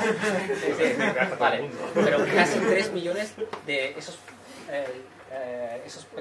procesos ligeros, sí, pero tantos millones, pues en una sola máquina, con Erlang, eso lo están vendiendo. No han tenido que tunear mucho. O sea, sin tunear casi nada, llegaban a medio millón de conexiones sobradas. Tuneando un poquito, pensando un poquito lo que están haciendo, llegaban a 1 millón. Y ya tocando ya alguna cosita de la máquina virtual de Erlang y tal, estaban a 2, 2,5. Y querían llegar a 3. Se ve que lo van haciendo ahí para pillar el récord. Y, de hecho, ahora estos días ha habido una conferencia muy importante de Erlang en San Francisco y han dado una conferencia explicándolo. Más adelante hay la dirección de esas conferencias y hay una conferencia, bueno, hay las slides del tío de WhatsApp que lo explica y mucho más. Interesante. ¿Qué más? ¿Vlog? ¿Alguien de Yulu por aquí se ha apuntado? Sí. Ah, bueno. Pues, ¿vosotros lo utilizáis? No, me lo bajé un día que hicieron una charla aquí. Ah, vale, no, digo, si hay alguien de la empresa de no. Vi a alguien que se había apuntado. Bueno, ellos lo utilizan. RabbitMQ, que ya muchos lo utilizamos, está basado en Erlang. Si queréis hacer plugins, tenéis que saber Erlang, o sea que no tenéis excusa. De mobile, Motorola, etcétera, pues también lo utilizan. En el mundo de los pagos tenemos Klarna,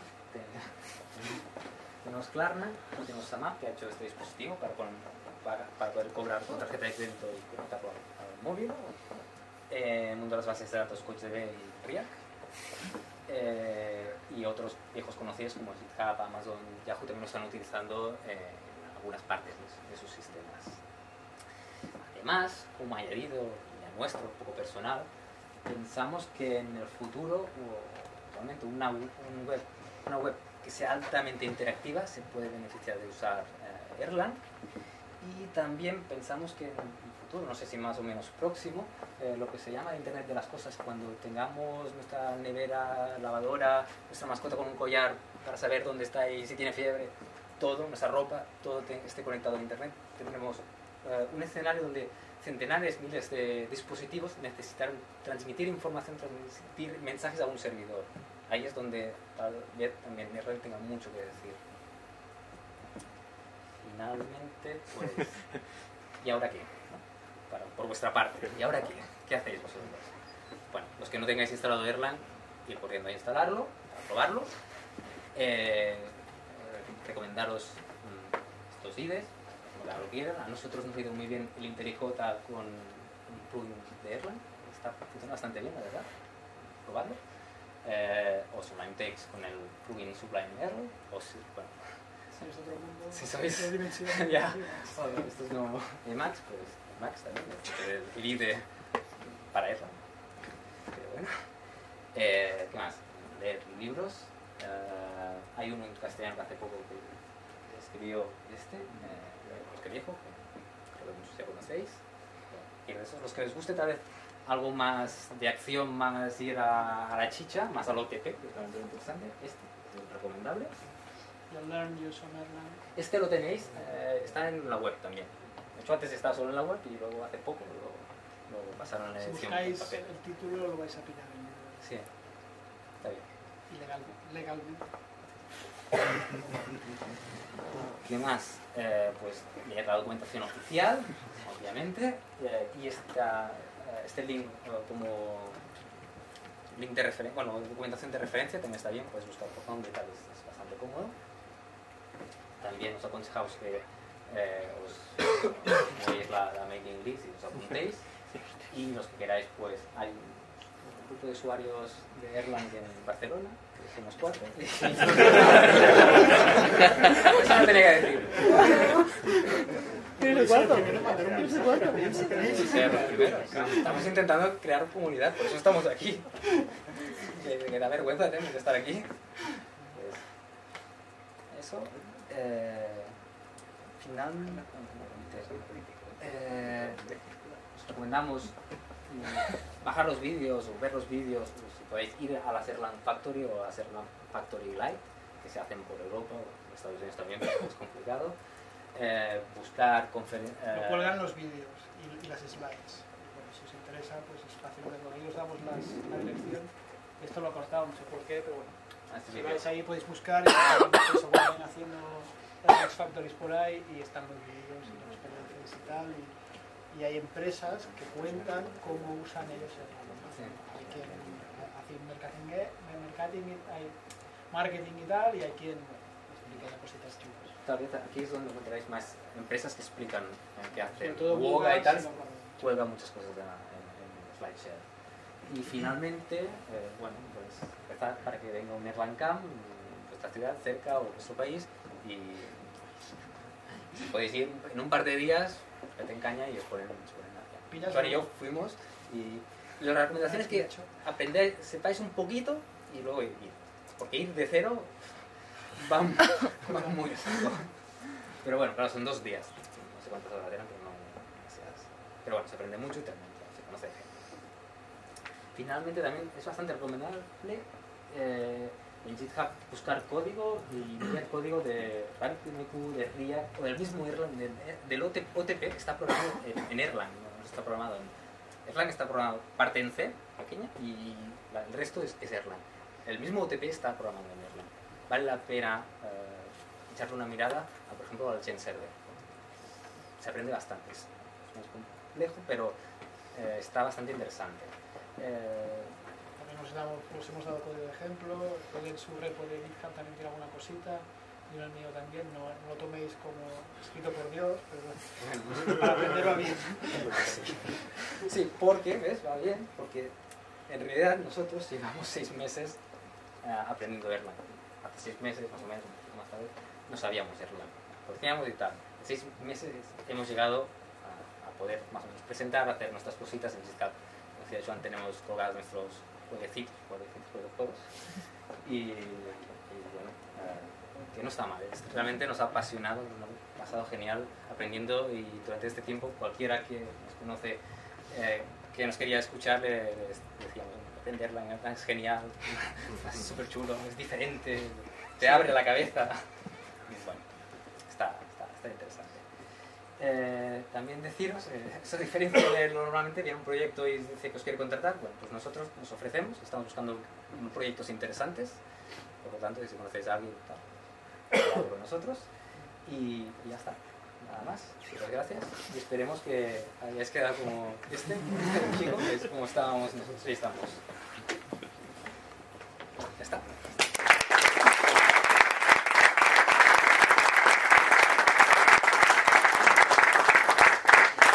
Bueno, para el turno de preguntas tenemos preparado la película de Erlang. No. Hay una película de Erlang. Vamos a dejar de hacer. Dejaremos sin sonido. ¿Tenéis preguntas? Estos son los que inventaron Erlang. Ya podéis hacer las preguntas si os atrevéis. ¿Alguna pregunta? Cosas que queráis comentar. Yo te quiero preguntar, por ejemplo, en el caso de Facebook y tal, que comentas que el propio WhatsApp te lo comenta para actuar en el chat, no veo cómo encaja realmente que solo para gestionar los procesos o con ellos están gestionando las entradas y las salidas de mensajes. Claro, tú, por ejemplo, imagínate que para cada entrada de un mensaje lanzas un proceso que ese proceso es responsable de que ese mensaje se llegue a entregar donde se tenga que entregar. Realmente es un mediador, no deja de ser un mediador en este caso. Depende. Claro, en ese caso sí. La gente de pagos, pues bueno, recoge la petición de cobro, va al gestor de reputación, se va al banco, se va no sé dónde, lo guarda en la base de datos, y luego son cosas que tienen mucha concurrencia y que tienen que ser disponibles. Que no se pueden perder. Una petición, un juego de cuando alguien se mueve, no sé qué y tal, pues bueno, hay mucha gente que se mueve a la vez. Este es el Joe Armstrong, que es y no quieres perderse. Pero ¿podrías llegar, por ejemplo, a programar un servidor Java en Erlang? ¿Sería fácil o...? Ella verde está hecho. ¿Has puesto huevo? ¿Vale? Ella verde está hecho. Y hay otro que se llama el Mungus IM, que también está hecho. A ver, la gente hasta unos pocos años le decía Erlang y decía Java. Sobre todo por ella. Son los proyectos más grandes y tal. No es el que tenga mejor arquitectura, etcétera, según dice la gente que sabe, pero... ¿Qué más? ¿Cómo comunicas Erlang con el resto del proceso? ¿Con Ah, el HTTP o...? Muchas formas. Sí, el servidor Con el resto del mundo, ¿no? ¿Quieres decir? REST, HTTP, JSON. WebSockets, WebSockets enviando mensajes en JSON. Nosotros, por ejemplo, tenemos un par de juegos, chorras y tal, Pac-Man y Matt, que hablan con JSON con una aplicación. Hemos hecho pruebas de concepto con PackMessage, no sé si vas a acordar. ¿Al? PackMessage o No, Message Pack. Message Pack. ¿Y la otra? El de Google. Binary Total. No, Protocol Buffers. También. Y también tiene una historia que se llaman los ports y los MIF y tal. Tú piensas que esto está hecho para este tipo de trastos, ¿vale? Y este tipo de trastos tienen hardware. Entonces tú le puedes meter un churro, haces un binario en C y tal, y Erlang es capaz de hablar con mediante mensajes. Esto es muy bueno para crear protocolos. Por ejemplo, también para parsear protocolos binarios y tal. La gestión de binarios nos la hemos puesto porque era un poco duro el primer día, ¿no? El segundo día era buena respuesta. Pero es realmente muy útil para hacer parsers de protocolos, aunque sea en texto, es muy fácil. Están pensados para eso. Sobre el tema de la comunicación entre procesos, ¿vale? Tenemos la curiosidad de, en principio, entre dos máquinas, o sea, por ejemplo, yo he toqueteado en una única máquina, ¿vale? Entonces, en esa máquina, la comunicación entiendo que se hace dentro de la propia máquina virtual, ¿no? Va de un proceso a otro, y él ya conoce origen y destino, ¿no? Entonces, en el caso de que sean dos máquinas distintas, en principio lo veo como una especie de tupla donde sería la IP de destino, el puerto y el proceso. No. Es transparente. Comunico con la tú como máquina has trabajado, virtual. sabes que hay los bits, ¿no? Ajá. Pues no dejas de trabajar por bits. Es la máquina virtual de destino la que se sabe. encarga de... Es transparente. Ya habéis hecho en O plan... puedes tener nombres globales registrados, o sea, si tú solo tienes un megaserver en tu aplicación, pues megaserver va a estar disponible en todos los nodos de tu cluster. Con el nombre es el Global Mega Server. ¿Y cómo dice? Yo tengo el megaserver, ¿no? Cuando le he hecho el ping, aquel ping, el ping en es- ese momento, mira, yo soy este, nos pasamos de información, vale, ya está. Pero es quien lo hace, el OTP internamente. No lo hace la máquina Ya, virtual. pero es una... El ping es un... O sea, el ping es algo que trae OTP, que registras cosas... lo lleva a la máquina virtual. Entonces, cuando dos máquinas se conocen, ya empiezan a charlar lo que es. Se lo cuentan todo.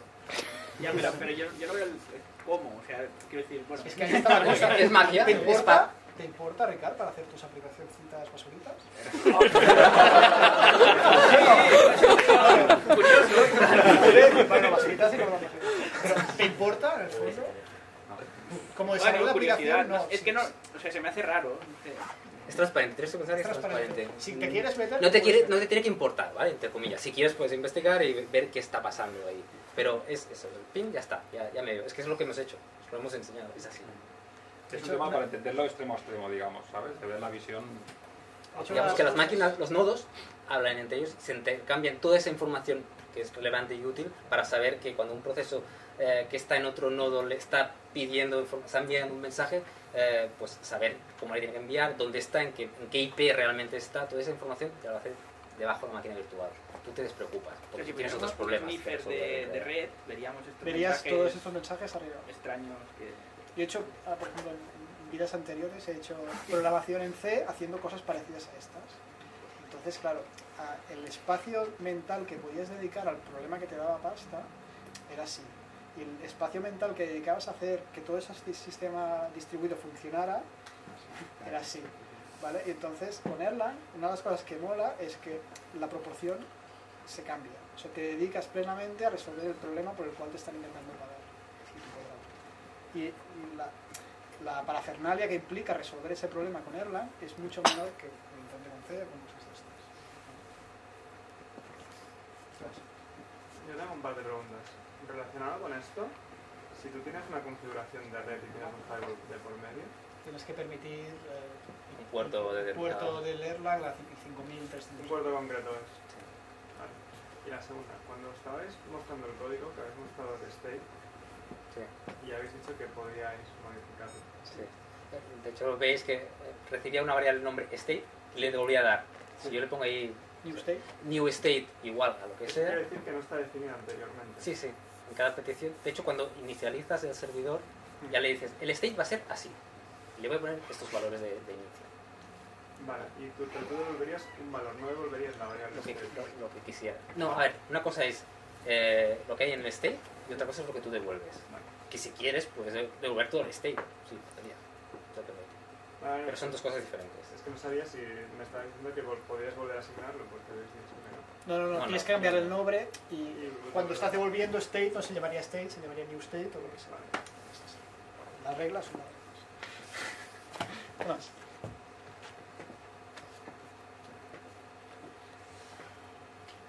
¿Hay algún proyecto en el que, bueno, tú has comentado que has trabajado en PHP, tú en C, ¿hay algún proyecto en vuestra carrera profesional que ahora pensándolo dices, hostia, esto tendría que estar escrito en Erlang?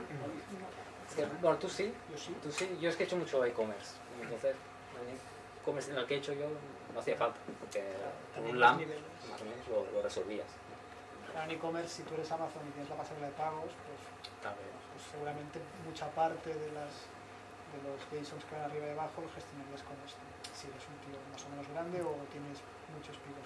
Los e-commerce que hemos tratado, cuando eran grandes, pero pues, con un LAMP se gestionaban bien, ¿no? Pero yo, por ejemplo, estuve trabajando en un proyecto que era una red de balanzas de mercado y tal, que eso es un infierno. Porque es una red que se van pasando los tickets para arriba y para abajo, se conectan, se desconectan, ahora el tío hace no sé qué y tal y cual. Pues con esto, que era la mitad de tiempo del proyecto, tuve que hacer con C y lo hice hace no sé, 10 años. Pero acabé programando en mis máquinas de estados, mis bases de datos, no sé qué, más o menos, utilizando mucho software libre, pero aquí, por ejemplo, nosotros el primer juego que hicimos, que es Bar, lo metimos en producción y tenía un leak de memoria porque estábamos pintando en la consola. Le pusimos el gestor de logs, 15 minutos de trabajo y lleva 4 meses funcionando, no sé cuándo, porque es una micro de esas de Amazon que te regalan. Tengo que pararla antes de que me la cobren porque si no me la sacan, pero es que lleva 3 o 4 meses ahí con 700 o 800 procesos que son IAs que están moviéndose por un laberinto de habitaciones, pillando cosas, objetos, pim, pim, pim, y eso funciona. Es una máquina micro que es una CPU, 700 megas de RAM y poco más. Algo así. ¿Eh? Las micros a picos muy puntuales. O sea, si estás mucha carga de un tiempo, caes como... Pues esa... O sea, está cargada ahí. Yo creo que saben que es Erlang no.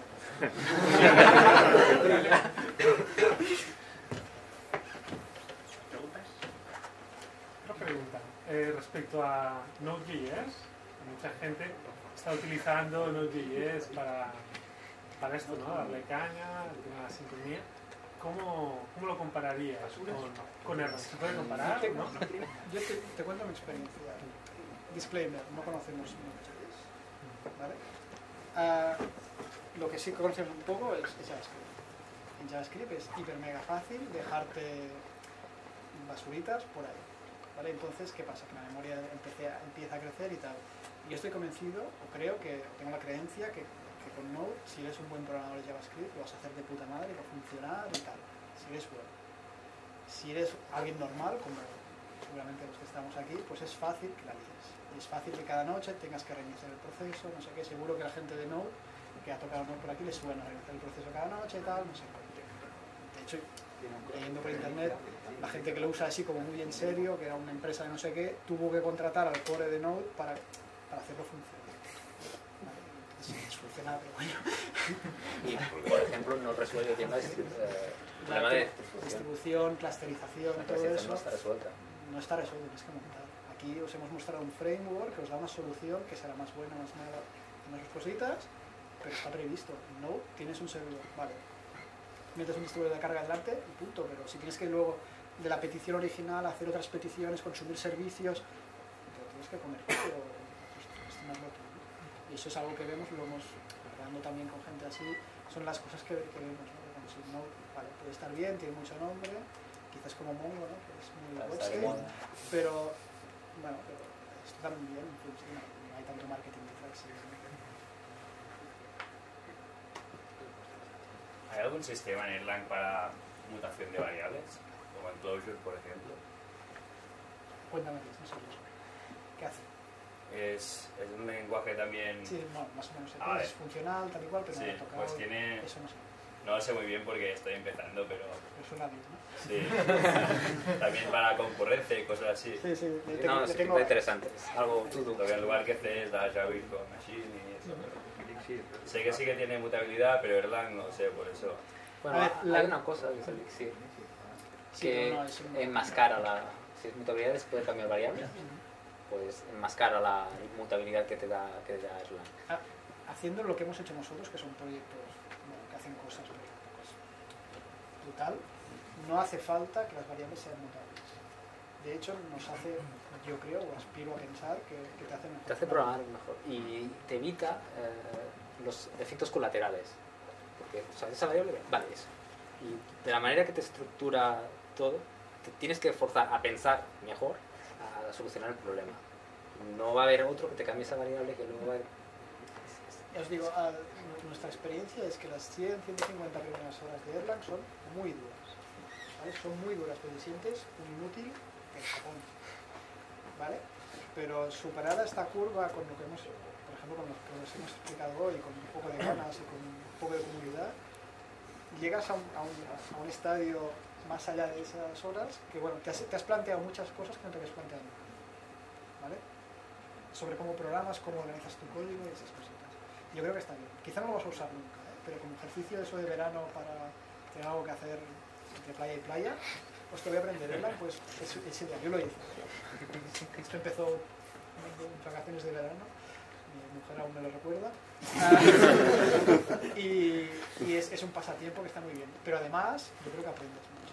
Y te cambia la forma de pensar, la forma de ver, la forma de preocuparte de algunas cositas que no les das valor con lenguajes imperativos porque están ahí, lo usas y venga, más madera, ¿no? Y ahí como lo tienes, pues al principio echas en falta muchísimo, pero al final es bueno, pero está bien. Es nuestra experiencia, ¿no?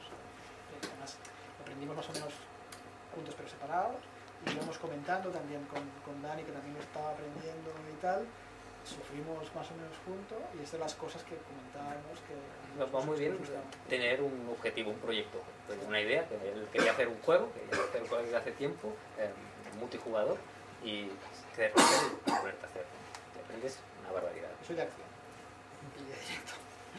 Y fue durillo, pero bueno, lo conseguí y una vez conseguí, digo, hostia, pues no, he sacado cositas chulas. Si os ponéis a aprender el lenguaje así, como el tutorial que hemos hecho, esto sí para esto sí, tal, a saber qué hace el lenguaje y ya está, sin hacer un proyecto, os vais a frustrar, no va a servir. Tenéis que ponerlo en marcha, tenéis que probarlo y equivocaros. Y tener un objetivo claro, hacer un superjuego, claro, que sí, bueno, a ver, tampoco no. Y si puedes crear comunidad, pues a engañar a un colega para ayúdame y tal, genial. Es entre uno y otro. Nos mira mal. ¿Qué diferencia hay con otros lenguajes funcionales? O sea, ¿en qué es mejor Erlang? No hemos dicho que sea mejor en nada. Hemos dicho, os hemos enseñado... No, pero si están usados por Facebook y tal, todo igual. Yo creo que o sea, mucha parte es por lo que que tiene es porque es lenguaje funcional o tiene algo eso más? Eso es, en cuanto a simplicidad es mucho, otra mucho es OTP, y los años que lleva OTP funcionando, es decir, está muy probado. Sobre todo las ideas que hay detrás. Sí, parece que en su momento alguien, Joe Armstrong, vio que había una serie de patrones, una serie de ideas que estaban pululando por la ciencia de la computación, las cogió, las combinó y realmente salió muy bien. Y lo que te obliga a hacer, los patrones que te obliga a seguir, funcionan realmente muy bien. Y te hacen crear código simple. Que haya transparencia de las nubes de simplicidad, una vez has pasado esa pura perfecta y tal, la ves. Simplicidad. Y vas a mirar el código de estos, de React y tal, y el código lo entiendes, y lo que realmente hay complejidad es en el algoritmo que hay detrás de React, en cómo solucionan ¿no? sus historias. Pensando un poco en el origen de Erlang, o sea, si nació en Ericsson años 80 y pico, o sea, cualquier operadora de telecomunicaciones manejar 1 millón de conversaciones, si es una operadora grande, tiene que estar habituado, ¿no? Entonces, manejar eso con Erlang tiene sentido. O sea, a partir de ahí el resto pueden hacer lo que sea, ¿no? Con eso se consiguen muchos 9 de disponibilidad. Claro. Que es lo que busca esta gente. Con lo cual, robustez, concurrencia... Ahí les va la pasta. A ver, no hemos dicho, de hecho no sabemos que sea mejor. Sabemos que, bueno, que es un player importante, que está allí, que es real, que se puede usar para hacer cosas, y quizá con Clojure o lo que sea, pues lo haríamos mejor, no lo sé. Nosotros nos hemos pasado de puta madre con esto. Realmente la potencia es eso, que es un lenguaje funcional, ¿no? Parte, OTP, te digo, muchas decisiones, además lo puedes conectar con MySQL, con Redis, con Postgres, con lo que te dé la gana, ¿eh? Le puedes meter atrás cualquier cosa moderna, la puedes conectar. Y está muy bien, además, para llenarlo es fácil, o sea, no tiene me temo que algo que toque, que sea cercano a Java, tengas ahí tropomil librerías, tropomil cosas oscuras que pasan con la memoria, ¿sabes? Que aquí no las tienes, como todo muy diáfano, muy fácil. Hay esto y hay esto, monta. Y bueno, te lo puedes montar.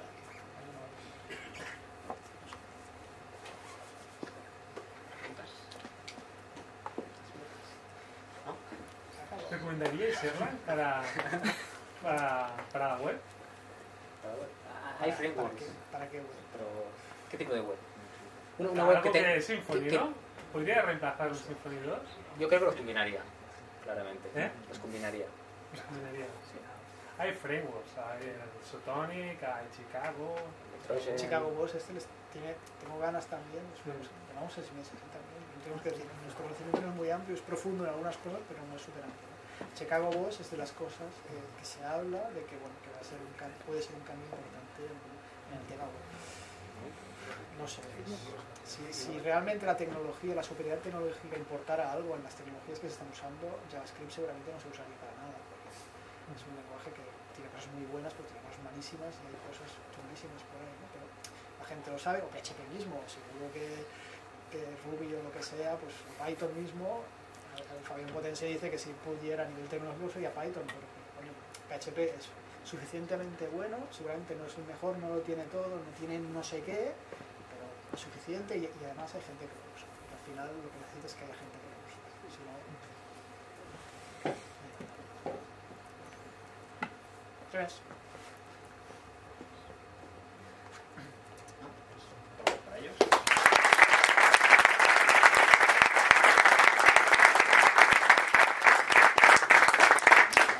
La verdad es que ha sido 2 horas, sí, prácticamente. Nunca me he alegrado tanto de que un ponente se enrolle tanto.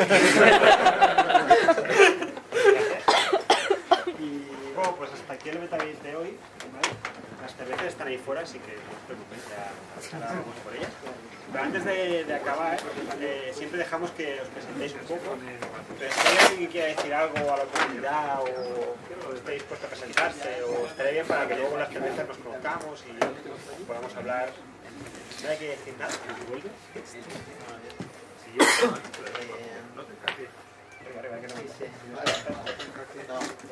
A ver, nosotros somos una empresa, ¿vale? Que estamos interesados en lanzar un e-commerce y estamos buscando algún, bueno, es un proyecto innovador de e-commerce un poco diferente y estamos buscando algún desarrollador o programador que pudiera estar interesado en colaborar con nosotros, ya sea como socio, trabajador, no sé, si queréis después lo hablamos más.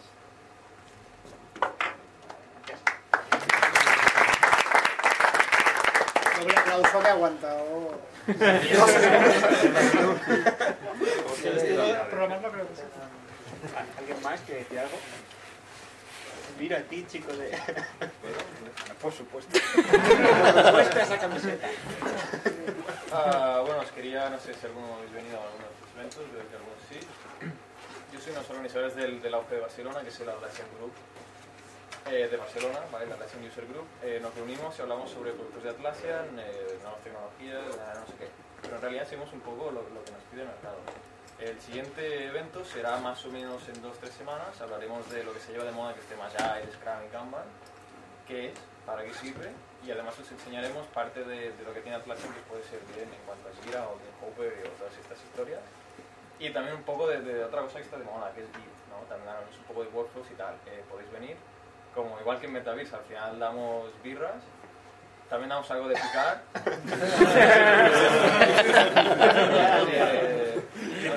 No diré lo otro.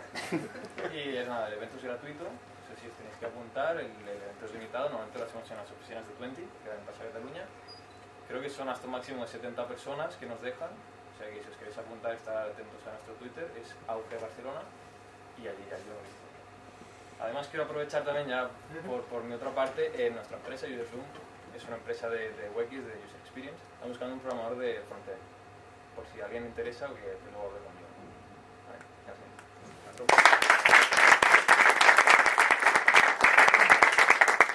Dejo promocionar otros eventos en un evento, que mal me lo monta. Va, ¿quién más quiere decir algo? ¿Alguien quiere presentarse?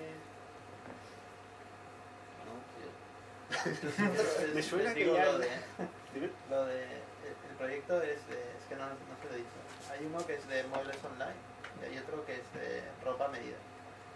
Entonces, bueno, tiene que hacer toda una serie de programación informática para llevar a cabo los proyectos y toda una serie de novedades. Tridimensional, los muebles y el tema de ropa a medida hay que hacer toda una serie de pasos, se quiere implementar offline también. Entonces, pues, no, simplemente quería hablar para explicarles un poco más. No les he dicho. ¿Vale? ¿Alguien más que no haya hablado ya? Sí, Me llamo Nacho, no vengo a promocionar ningún grupo ni ninguna empresa. Llevo trabajando en temas de programación más de 15 años, la mayoría en temas de PHP. He hecho temas de Java, ahora estoy muy interesado en temas funcionales. Llevo varios años interesados en Erlang. Fui a la Erlang Factory de Londres del 2010, más o menos. Estoy interesado en Clojure, no sé quién lo ha comentado. Y bueno, y ahora estaba haciendo un curso en Coursera de temas de lenguajes funcionales. No sé si nadie lo está haciendo. La Scala. No, el de Scala será la semana que viene. ¿Has hecho Programming Languages? Sí, es tremendo este... Me falta el examen. Sí, sí. ¿Lo has seguido todo? Sí, sí. ¿Y qué te ha parecido? Pues muy interesante. Por ejemplo, comentar lo del tema funcional, porque lo he descubierto con este curso también. Y claro, muchas cosas que explicáis al principio me han sonado, ¿no? El tema funcional estaba poniendo un disco de no sé por qué. Yo estoy viendo que está como se está levantando mucho ahora. Bueno, con gente que conozco y tal se está metiendo mucho en el tema. Es una posible solución a la complejidad. Sí, es que la cosa es que Erlang desde el 80 y cuánto y sale ahora. O sea, ¿por qué? Es OTP que Bueno, le ha dado la nueva versión. Antes estaba muy cerrado también. Que ¿no? tampoco O sea, había necesidad de hacer Recos cosas y- técnicas ahora de web. Estaba solo para las operadoras. Sí, pero supongo que ahora como con para la gente nueva web necesitaba es lo cosas que yo muy, creo que... ¿no? Maquinotas muy grandes y Pero el tema es que ahora en vuestras máquinas, ¿cuántos cores tenéis? El mínimo que tiene son 4, 8. Y claro, ahora los lenguajes de programación, que si PHP, C++, todos estos, hacer una programación para multicore, aquí es cuando se complican las cosas, ¿no? Los lenguajes funcionales, rollo Scala, rollo Erlang, pueden aprovechar muy fácilmente todos los cores. Y hablando de esto del curso de Coursera, si ves el SML, los puntos que tienen en común con Erlang es alucinante, el pattern matching. Estaba viendo SML yo. Sí, sí. Yo no conocía SML. Es SML. bastante más viejo. Sí. Rollo los 60 o... De hecho es una combinación entre SML y Prolog y... Es que los funcionales vienen de los matemáticos y Sí. gente que estaba haciendo esas cosas. De hecho, al principio cuando empecé con SML yo veía esto, son fórmulas matemáticas directamente. Y después si vas a Clojure verás que Racket tiene todo de Clojure mezclado con SML y realmente es apasionante el tema. Bueno, Quiero amigos. Es el ejemplo claro de por qué presentarse mola, porque te presentas al debate y está bien. Pero yo creo que a este debate le faltan cervezas, lo que estáis. Así que voy a por ellas y por siempre gracias por venir y nos vemos el mes que viene, ¿vale?